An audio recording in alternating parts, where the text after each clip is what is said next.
অধিকৃত অঞ্চল থেকে চুরি করা ইউক্রেনীয় শস্য ইসরায়েলের বন্দরে খালাসের অভিযোগ তুলেছেন ইউক্রেনের প্রেসিডেন্ট ভলোদিমির জেলেনস্কি। এই ঘটনায় তীব্র অসন্তোষ প্রকাশ করে তিনি ইসরায়েলের বিরুদ্ধে নিষেধাজ্ঞার হুঁশিয়ারি দিয়েছেন।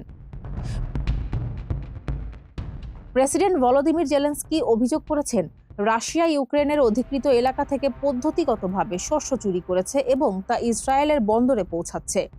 সামাজিক যোগাযোগ মাধ্যম এক্সে দেওয়া এক পোস্টে তিনি জানান, সাম্প্রতিককালে প্যানোরামিটিস নামের একটি জাহাজ ইসরায়েলের হাইফা বন্দরে শস্য খালাসের অপেক্ষায় রয়েছে।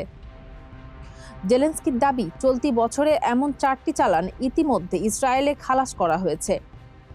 এই ঘটনার জেরে ইউক্রেনের পররাষ্ট্রমন্ত্রী গতকাল ইসরায়েলি রাষ্ট্রদূতকে তলব করেছেন। কিয়েভের অভিযোগ, ইসরায়েলি কর্তৃপক্ষ জাহাজগুলোর উৎস সম্পর্কে অবগত থাকা সত্ত্বেও ব্যবস্থা নিচ্ছে না। তবে ইসরায়েলের পররাষ্ট্রমন্ত্রী গিডিয়ন সারের এই অভিযোগ প্রত্যাখ্যান করে বলেছেন, শস্য চুরির কোনো প্রমাণ ইউক্রেন সরবরাহ করেনি এবং কিয়েভ গণমাধ্যমের মাধ্যমে কূটনীতি করছে।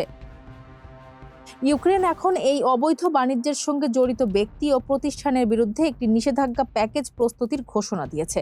ইউরোপীয় ইউনিয়নও এ বিষয়ে কিয়েভের পাশে থাকার ইঙ্গিত দিয়েছে।